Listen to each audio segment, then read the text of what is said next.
Thanks, Danny, and thanks, Sarah. So I guess one of the things about the Race Equality Charter is that I could have described myself as the head of the Race Equality Charter, but I've actually got an intersecting personal and professional interest in this area.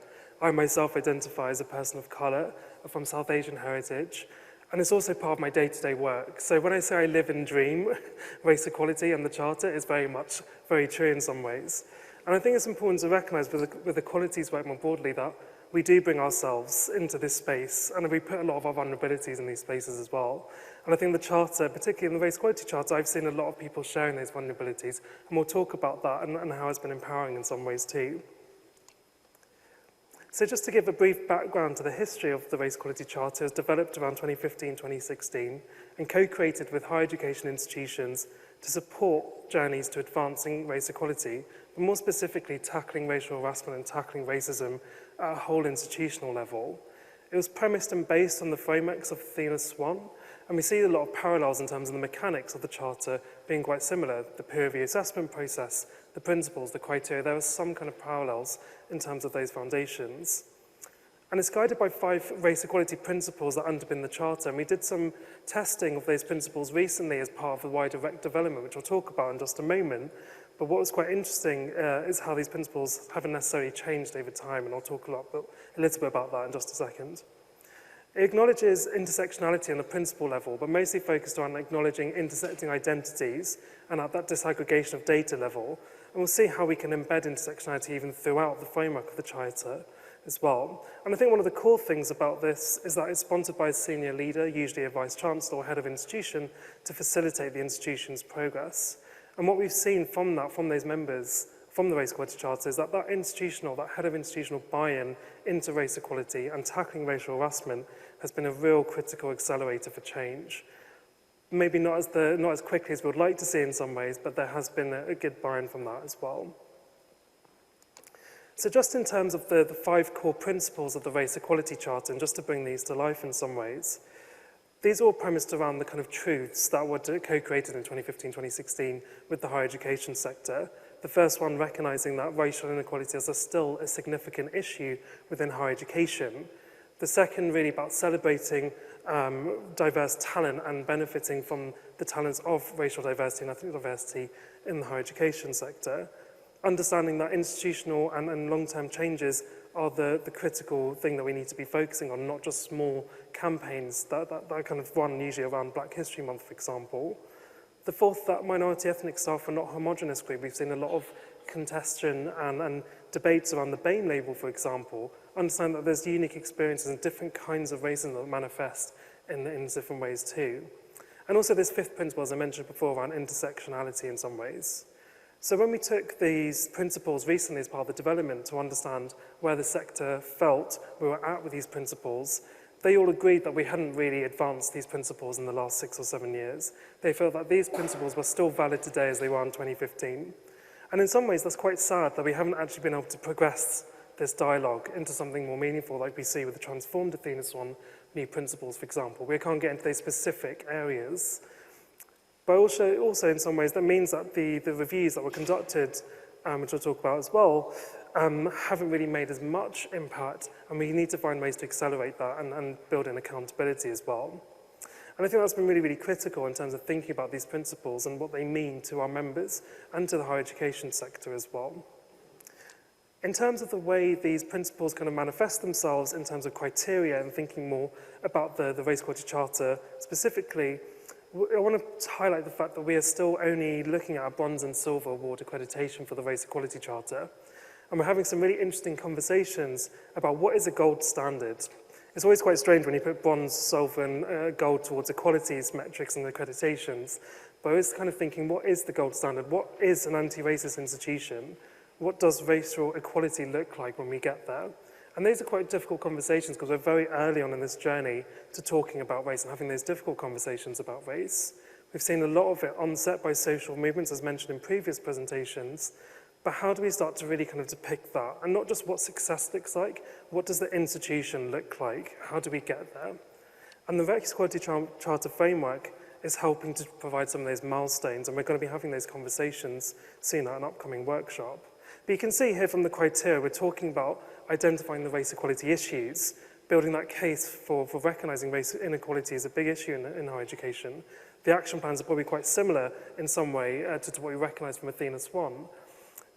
Showing progress, showing impact, and also really importantly, showing local accountability. How do we develop accountability in parts of the Charter? That's something that's a big call for action, particularly in racial justice work and race equality work more broadly. So how do we do that? Thankfully, we had 2 independent reviews published last year. The first was led by Professor Nicola Rollick and the second led by Freya Douglas Oliadi consultants, looking essentially at the qualities of submissions and also the process and impact of the Race Equality Charter. And what was really interesting about these particular reviews is they came up with somewhere around 60 to 70 recommendations for us to implement, and thankfully we're about halfway through that at the moment. But what was quite fascinating was the things that came through those reviews is that we did demonstrate impact. There was an increase in impact in terms of representation of Black, Asian, minority ethnic staff at professorial level and in senior academic positions of the participants that participated in the reviews as well. There was also noticeable differences between the degree awarding gap between Black and white students as well, of those that participated in the review. So we know there's some really great impact to be had with the Race Equality Charter. We just need to bring out those links even more and really kind of channel on the strengths of it to kind of make those changes happen even more. So this has kind of reignited our mission statement for the Race Equality Charter and thinking about not just about how many members we can get onto awards, but how can we work towards outcomes? How can we kind of be led by impact in a lot of ways? So we're pushing this mission around participation in the Race Equality Charter should increase the representation, progression and success and improve the experiences of Black, Asian, minority ethnic staff and students across the sector. We really want to talk about the experiential side of being a racially minoritized individual community in higher education. And so this experiential part is really kind of an ode to intersectionality, to thinking about voice and experience at the heart of these charters and inequalities work as well. In terms of the kind of outcomes we're looking to work towards, we would like to see and we're seeing this already with institutions, to prioritize increasing representation and success of racially minoritized staff and students at all levels of the institution. So we know that institutions are moving a lot to international programs of work, but how do we also kind of invest in them and enable them to thrive as well? And they have those equitable opportunities to be successful. How do we create a culture of inclusion, belonging and integrity for leadership to be involved, not just to commit to these things, but actually be part of these changes as well, not be so afraid of doing some of this action work where possible. How do we enable collective action? So thinking about allyship, there's a lot of people that don't necessarily believe that racism affects their day-to-day world. So how do we kind of bring them on the journey with us as well? How do we have a national understanding of racial literacy? And how do we build that? And the Charter is one mechanism we can do that as well. And also think about our Race Equality Charter members. How do we develop a community of practice? A lot of our institutional members are always looking to work with their comparators and to work with with other members, and coming up with common challenges and common solutions to these really big areas as well. And I think that's something we're trying to build online through communities of practice, but also through regional events. We recognise that Race Equality Charter members are distributed across the UK, and every region of the UK is very different in terms of their regional diversity. So how do we build on that and build on the strengths in those places and communities?